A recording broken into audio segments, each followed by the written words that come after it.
North America, the African diaspora is 39 million strong. Many come to the United States in search of a better job, a better education, a better life. But what would Africans already living here say to those who would like to come?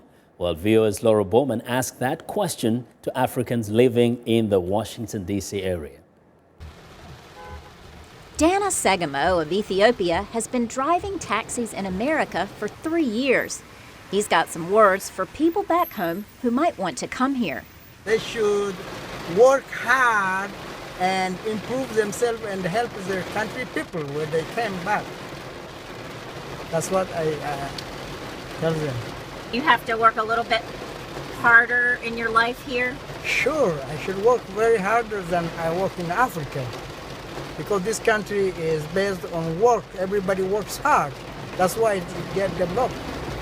Okay, and do you like that or not? I personally, I like this very much. That's very essential to work hard. These two college students from Eritrea say much the same. Best thing in America is you can be whatever you want to be because it's a free country. When I was in back home, I was like thinking America is like a heaven. I was like expecting just getting money, like just picking leaves from a tree. So, but when I come in here, it was totally different. So you have to work hard just to earn money, just even for survival. These Ethiopian women have a slightly different take. Lene and Abeba Tsegaye own a coffee shop.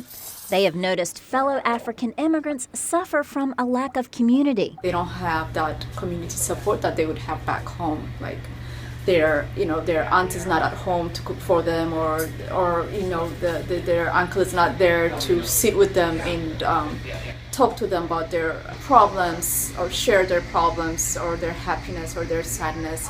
So loneliness is, in my opinion, one of the biggest problems. I see a lot of people going through depression. I go and volunteer once a month at the homeless shelter. I start seeing more African coming to have food. They don't have places, so it's not as easy. Gabriel Williams is head of public affairs at the Liberian Embassy in Washington.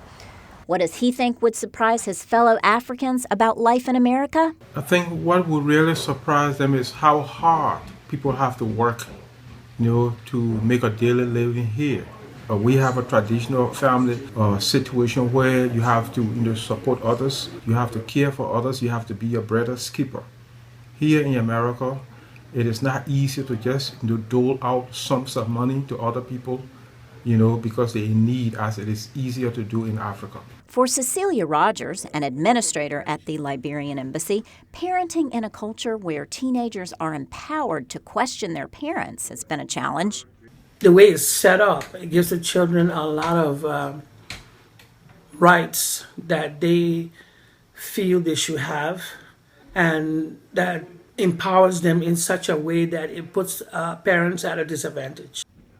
And she doesn't hug people like she did back home. Africans are usually free and outgoing and happy-going and touchy and hugging and kissing and, it's just not quite like that here. But most African immigrants we interviewed said they were happy they made the journey and that they and their families are better for it.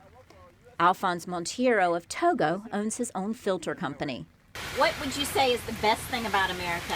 Well, America is like a free country in the world, So there are no country better than America. Mm-hmm. And what is the worst thing? Worst thing? I don't see nothing worse in America. Laurel Bowman, VOA News, Washington.